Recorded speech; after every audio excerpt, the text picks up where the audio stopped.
This is China, and this is China, yet the degree of difference between the two sides of this line far surpasses that of many, perhaps even most, international borders. Growing from a fishing village into one of the world's wealthiest cities almost entirely within its 156 years of British colonial rule, the 27 years since Hong Kong's return to China have done little to blunt the full totality of its anomalies from the mainland, but Beijing's now trying to change that, and fast. This is proving challenging. Much of Hong Kong is quite literally as different to the mainland as it can be. North of the border, vehicles drive on the right. In Hong Kong, they drive on the left. Hong Kongers get their own passports, some of the strongest in the world, in fact, with visa-free access to 172 countries. Mainlanders, meanwhile, only get relatively weak Chinese passports granting these same rights to just 90 nations. Hong Kong has unrestricted access to the entire internet. China's is some of the most restricted and censored in the entire world. In fact, Hong Kong is so isolated from the rest of China that mainland residents are not even allowed to visit the territory without applying for and being granted a permit, whereas the residents of the UK, US, and 168 other countries can visit without any visa or permit. It is quite literally easier for most foreigners to visit the city than Chinese people. But then there's the less tangible side, the general international flair to the city born out of Britain. For example, Hong Kong's traditional tea is closer to the British preparation since it relies on milk, uncommon in traditional Chinese culture due to the lactose intolerance experienced by 90% of ethnic Chinese. There's also the ever-present egg tarts, a direct lineage of the British custard tart, ubiquitous across the city's bakeries and restaurants, and even now in Hong Kong-style dim sum restaurants in the rest of the world. With high levels of English proficiency, day-to-day exposure to Westerners, access to international media, and more, Hong Kong, while in a category of one, is far more similar to places like London or New York than any other Chinese city. But Hong Kong's distinction goes deeper than that. Perhaps the greatest source of difference is in the very core of its legal and political system. China, after all, is a communist state, a political structure just about as fundamentally different as possible to those used in the West. Hong Kong, meanwhile, is a free market, capitalist economy centered by a Western democratic system based on English law. With the handover of Hong Kong to China in 1997, this system was adapted and enshrined into Hong Kong Basic Law. In broad strokes, this guaranteed the maintenance of the status quo of democracy, capitalism, and the English legal system until at least 2047. So in the era since the handover, you have a strange singular situation where a communist autocratic country oversees a capitalist democratic territory, a fundamental incompatibility that the pair have increasingly and painstakingly attempted to rectify, such as in 2019, when the Hong Kong government proposed an amendment to the territory's basic law. It was called the Fugitive Offenders and Mutual Legal Assistance in Criminal Matters legislation. The law was born out of a murder, as a 19-year-old Hong Konger killed his girlfriend in Taiwan, admitted to doing as much, but then couldn't be extradited back to Taiwan because there was no formal extradition agreement between Hong Kong and Taiwan. To close what they called a loophole, the pro-Beijing Party, the Democratic Alliance for the Betterment and Progress of Hong Kong, presented some changes to the law. That special surrender agreements would be considered on a case-by-case basis to any jurisdiction, regardless of their prior extradition relationship with Hong Kong. While this would only apply to 37 specific Schedule I offenses, which range from murder and piracy to offenses involving the unlawful use of computers, it was received by the Hong Kong public as a serious concern. Now, it seemed, any brush with the law could see Hong Kongers whisked away from their Western-style courts and legal system and thrown into those of mainland China's. For people with such a cultural distance from their next-door neighbor, it seemed like another slide towards Chinese rule, and they wouldn't stand for it. The protests began in earnest here, well before it became global news, with a student-led sit-in at the Central Government Complex. Then, the movement grew. 10,000 marched in protest 2 weeks later. Then a month after that, a crowd that organizers claimed to be around 130,000 marched in protest against case-by-case extradition towards the Legislative Council. Still, while the largest protest in 5 years, the bill and its most prominent proponent in Chief Executive Carrie Lam maintained that the extradition rules were to become law. But over the weeks and months that followed, the protests continued to snowball into the massive demonstrations that reached global headlines and ranked as the largest in the city's history, and eventually, Carrie Lam gave in and withdrew the legislation. So in the short term, the protests won the battle, effectively striking down Hong Kong legislation that felt like it empowered the mainland. But it also served as justification for another legal maneuver that may have forever displaced the balance between Eastern and Western influence in the city. This was a new national security law, and it was annexed in its entirety, all 6 chapters and 66 articles, by a vote of 162 to 0. This criminalized acts that could be considered subversion from China, or efforts of secession from China, or terrorism towards China. As Lam saw it, such an act had been justified by the protests, but critically, unlike the extradition legislation, this new law didn't have to clear Hong Kong legislation, as it was introduced then passed by the National People's Congress, then signed by Xi Jinping, an almost unheard of instance of Beijing imposing laws on the supposedly autonomous Hong Kong.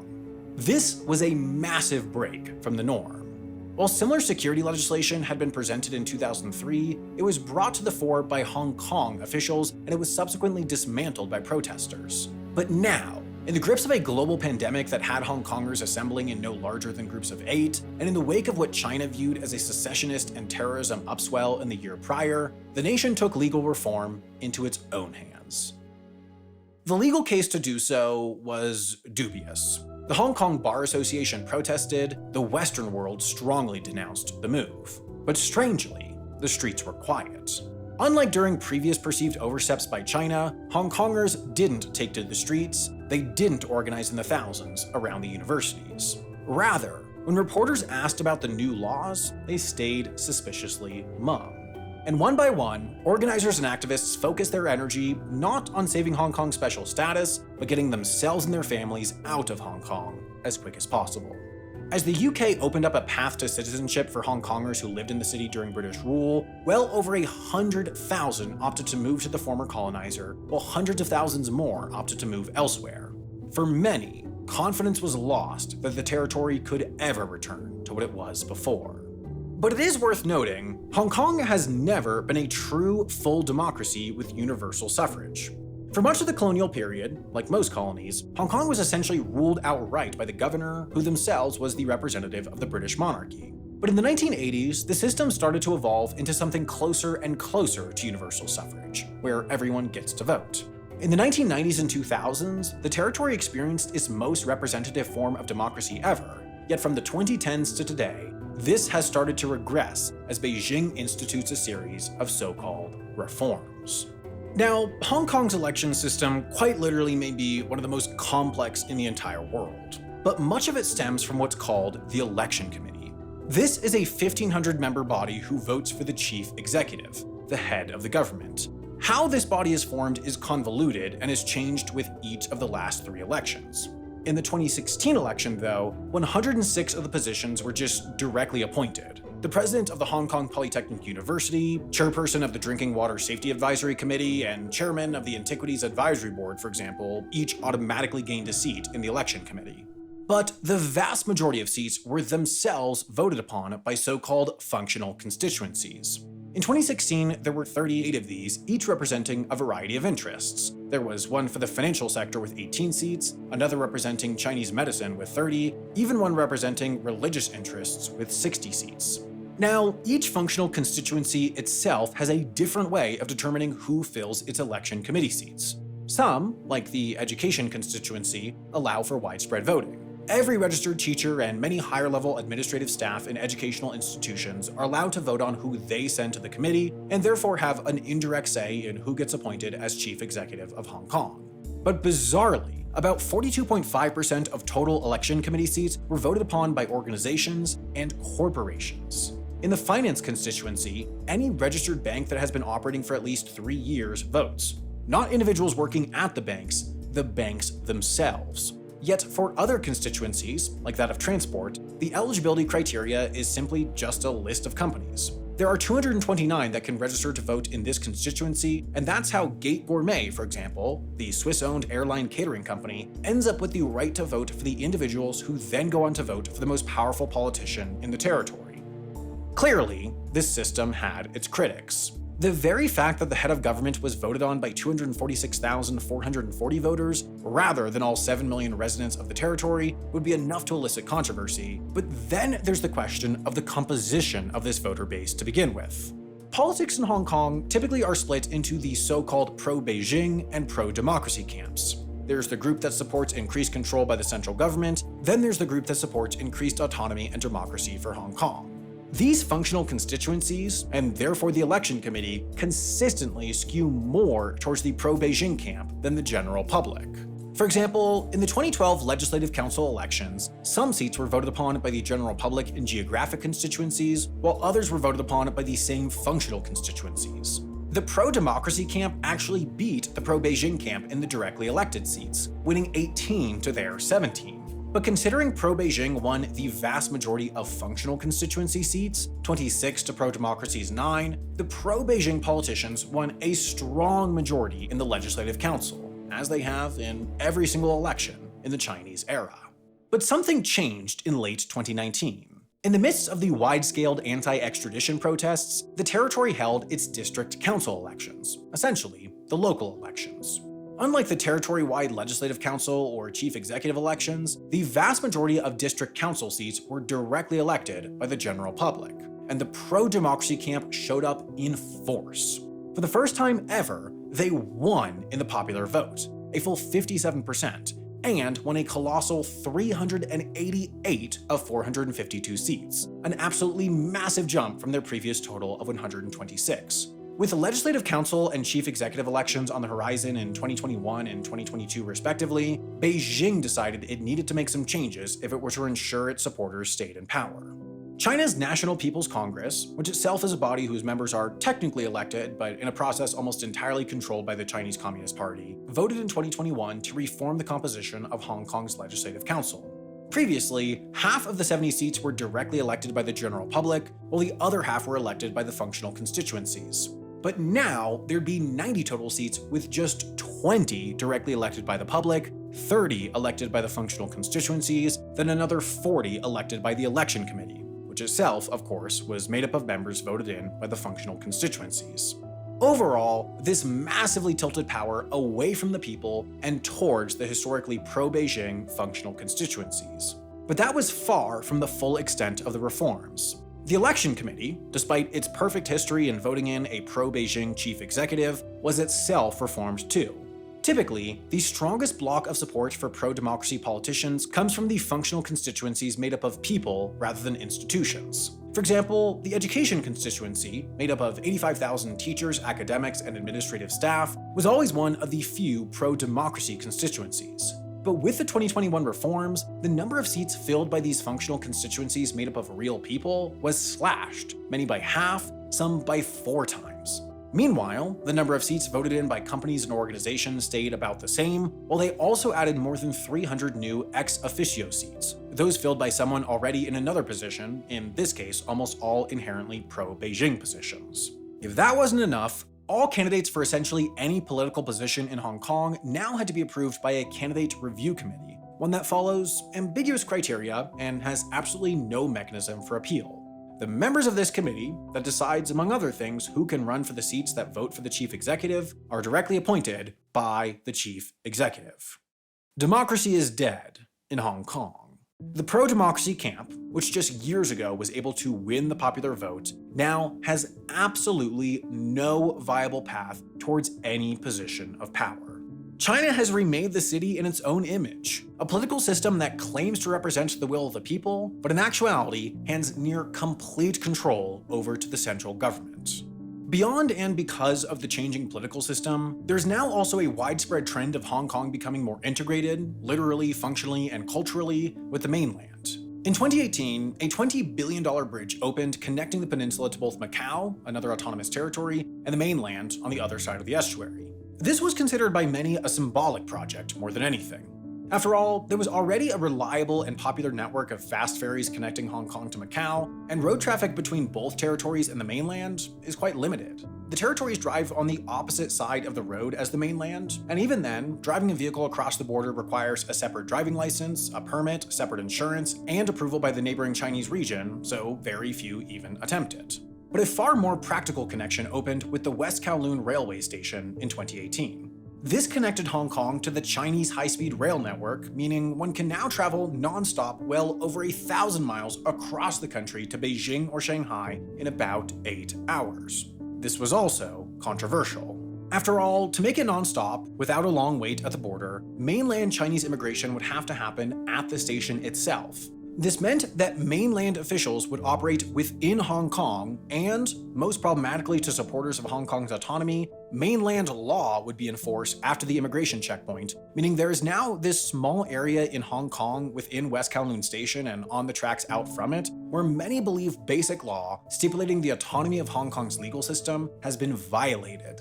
After all, there have now been instances where individuals have been arrested and prosecuted under mainland law while physically in Hong Kong, but after clearing mainland immigration in West Kowloon Station.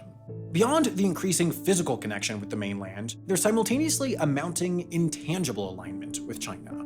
This is not necessarily wrong. After all, the vast majority of Hong Kongers are ethnically Chinese, but it is often controversial, and many see it as coming at the expense of maintaining Hong Kong's unique singular identity.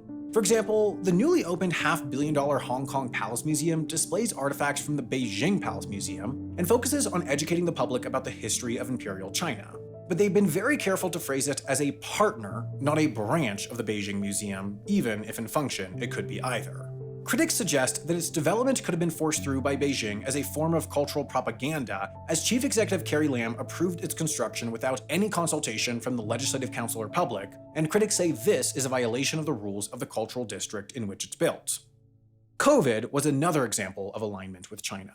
Pragmatically, Hong Kong had no choice but to align its prevention measures with Beijing's severe and scientifically controversial zero-COVID policies. After all, not doing so would act as public doubt in Xi Jinping's decision-making, which is not a realistic option for Hong Kong's ruling pro-Beijing leadership. But especially in the later years of the pandemic, this served as a stark display of just how Chinese this supposedly westernized city had become. Throughout 2022, the territory maintained strict policies like 21-day quarantines for arriving passengers, legally enforced isolation for the sick, vaccine passports for access to public places, and more. Meanwhile, most of the Western world got back to normal in early 2022 as the Omicron-fueled surge subsided. Ultimately, Hong Kong's strictness, born out of Beijing's influence, seemed to get it the worst of both worlds. The city had an extremely high COVID death rate, higher than most Western countries, and far higher than most of the Asian continent. And perhaps most notably, Singapore, perhaps Hong Kong's closest equivalent, did not see the same. 2,024 people died of COVID in Singapore, or about 1 in 2,800 people. In Hong Kong, though, 13,516 died. That's 1 in 550. But Singapore's COVID policy was far less strict. It opened its borders to the world about a year before Hong Kong, and was devoid of almost all visible restrictions by late 2022, while Hong Kong was still in the midst of its strict zero COVID policies. This had an impact because the cities are direct competitors. They both portray themselves as global business capitals, the perfect hub of East and West, with high English proficiency, strong local talent, and easy access to financial services and other important institutions. And they are each successful at this. Singapore is home to the Asian headquarters of Apple, Google, Johnson & Johnson, Chevron, Barclay, Microsoft, Boeing, and plenty more, while Hong Kong acts as the headquarters of JP Morgan, Prudential, Estee Lauder, and more. But the composition of these lists reflects the changing nature of multinational enterprise in Asia. Singapore is winning. It is consistently being chosen as the best city for Western companies to base their Asia operations out of. This is reflected by the fact that Hong Kong barely has any tech presence, as the new wave of businesses has consistently chosen the city-state to the south. And they're not only losing out on new business, they're also just simply losing business. FedEx and the Wall Street Journal were two of the highest profile headquarters moves from Hong Kong to Singapore, while others have selected elsewhere. The New York Times, for example, moved its Asia headquarters to Seoul, while LVMH, the luxury goods conglomerate including Louis Vuitton, Sephora, Tiffany, and dozens more brands, opted to move up to Shanghai. In fact, the number of American businesses with regional headquarters in Hong Kong is now declining, and at 214, it's at its lowest count since the year 2000, and a similar trend is seen for British and Australian firms as well. Since 2018, Hong Kong's economy has been effectively flat. It's only grown a marginal 5.8% in 5 whole years. Over the same span, Singapore's has exploded a full 33.2%. Since 2021, Hong Kong's historically red-hot property market has been on a steady decline, and tourism figures have been terrible, at numbers not seen since the early 2010s. Hong Kong is just not what it once was. Its quagmire seems centered around the fact that it's losing what made it unique. The destinations of the businesses leaving the city reflect this. Shanghai is certainly the city best suited to international companies in mainland China, so it makes sense the companies that want to further focus on the Chinese market, like LVMH, would move there. Singapore, meanwhile, has effectively stepped in to be what Hong Kong once was. It is tremendously cosmopolitan, at times it's hard to categorize it into any one continent, and yet it still has high exposure and proximity to China. Also a former British colony, Singapore also runs on a Western legal system, also has high English language proficiency, and also runs as a democracy, although also an imperfect one. But perhaps most importantly, Singapore is, of course, its own country. It is not subject to the same game of tug-of-war between the world and China as Hong Kong. It is therefore perceived by many as a more stable environment. Hong Kong is changing fast, and when a company is deciding where to invest hundreds of millions of dollars to build a headquarters, fast change is not attractive. In 2021, the US Departments of State, Treasury, Commerce, and Homeland Security jointly issued an advisory warning US companies about the growing risks in operating in Hong Kong. The document notes the risks to foreign nationals and businesses placed by the new national security law, that data security is no longer a guarantee, and that there could be challenges with access to information given growing constraints on the freedom of the press in the territory. And beyond the direct implications of these threats, multinational companies rely on the ability to convince key talent to move to their offices in Asia, and there's a significant number of Westerners who are wary of moving to a place that is increasingly influenced by Beijing. So, to the decision makers, it's now hard to see what Hong Kong uniquely offers. There's the option of Shanghai if a business wants a cosmopolitan city with direct access to mainland China, and then there's Singapore if they just need proximity and familiarity. The city is just consistently losing, and the trend line is the scariest bit. It's tough to know what Beijing's endgame is. Hong Kong is a useful tool for the central government, as it's difficult for Western companies to operate in China's unique economic and legal system, so the city almost acts as a connecting node between China's socialist economy and the Western capitalist one. This almost certainly increases the flow of capital into the country, while simultaneously allowing the Chinese Communist Party to maintain their brand of socialism. Perhaps it's just instinct. Xi Jinping and the other autocratic leaders in China just don't know how to deal with dissent. This has been demonstrated by the Tiananmen Square massacre, by the lack of free press, by the censorship of media. The instinct is to just prevent dissent from happening in public, rather than confronting its cause. But in a democratic system, dissent is inherent. In a democratic Hong Kong, therefore, there will always be an anti-China camp. So perhaps, in the long term, one country, two systems was never going to work. But it's also possible that in the future, the world will look back on Hong Kong as an example of Chinese short-sightedness, the destruction of a once great city out of fear of what democracy could do to Beijing. Rather than do a traditional ad read here at the end, I'm just gonna play the trailer for the new show me and my team made called The Getaway. Although, I'll say it now, there is a bit of a twist in this trailer, so it's worth watching at least halfway through.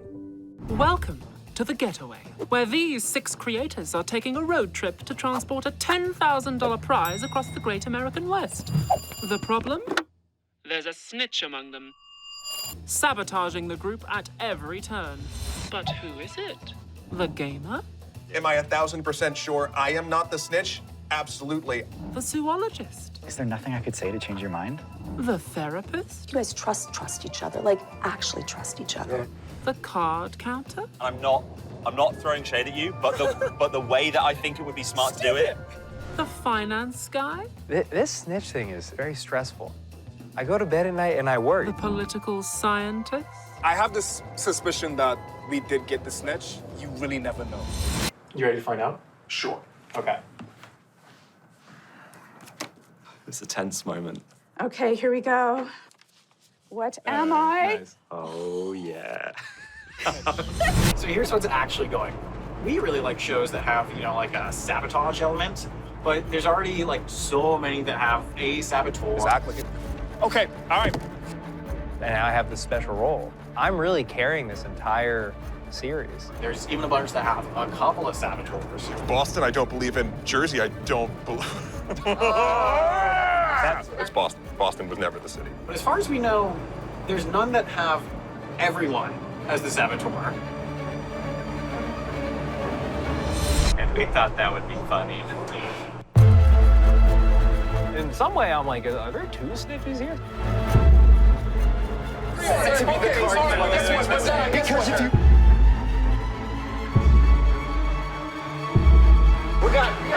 Oh my God! There's no script for this, so, you know. That's a great. Oh, that's gonna make the trailer, dude. Yeah. Want to know who else it is? It's, everyone.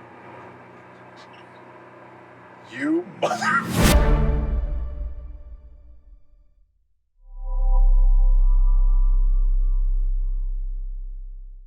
You can watch The Getaway exclusively on Nebula, so head over to nebula.tv/Wendover to sign up, and you'll even get 40% off an annual subscription, bringing the cost down to just $2.50 a month. With that, you'll get access to the full catalog of top-notch Nebula originals made by creators you probably already watch and love, plus access to all of our normal videos early and ad-free, and you'll be helping support our work, so thank you in advance.